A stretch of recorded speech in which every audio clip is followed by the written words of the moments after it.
സർവീസിൽ നിന്ന് അനധികൃതമായി വിട്ടുനിൽക്കുന്ന 36 ഡോക്ടർമാരെ ആരോഗ്യവകുപ്പ് പിരിച്ചുവിട്ടു. കാരണം കാണിക്കൽ നോട്ടീസിനോട് പോലും പ്രതികരിക്കാത്ത സാഹചര്യത്തിലാണ് പിരിച്ചുവിടൽ. 33 ഡോക്ടർമാരെ ആരോഗ്യ ഡയറക്ടറും 3 പേരെ മെഡിക്കൽ വിദ്യാഭ്യാസ ഡയറക്ടറുമാണ് നീക്കം ചെയ്തത്. നോട്ടീസിനോട് പ്രതികരിക്കാത്ത 17 ഡോക്ടർമാരുടെ പേരിൽ കൂടി അടുത്തയാഴ്ചയോടെ നടപടി വന്നേക്കും. പലരും സ്വകാര്യ മേഖലയിലോ വിദേശത്തോ ജോലി തേടി പോയതാകാമെന്നാണ് ആരോഗ്യവകുപ്പ് കരുതുന്നത്. ആരോഗ്യവകുപ്പ് ഡയറക്ടറേറ്റിന് കീഴിൽ മാത്രം 600 ഡോക്ടർമാർ അനധികൃതമായി സർവീസിൽ നിന്ന് വിട്ടുനിൽക്കുന്നുണ്ടെന്ന് ഡോക്ടർ KJ റീന പറഞ്ഞു. 2008 മുതൽ സർവീസിൽ നിന്ന് വിട്ടുനിൽക്കുന്നവർ ഇക്കൂട്ടത്തിലുണ്ട്.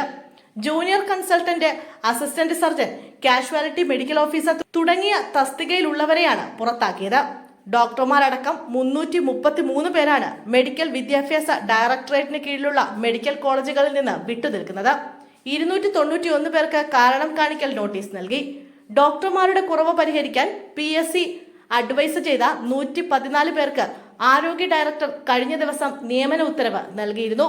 Casualty medical officer, assistant surgeon തസ്തികയിൽ 63,700 മുതൽ 1,23,700 രൂപ വരെയാണ് ശമ്പള സ്കെയിൽ.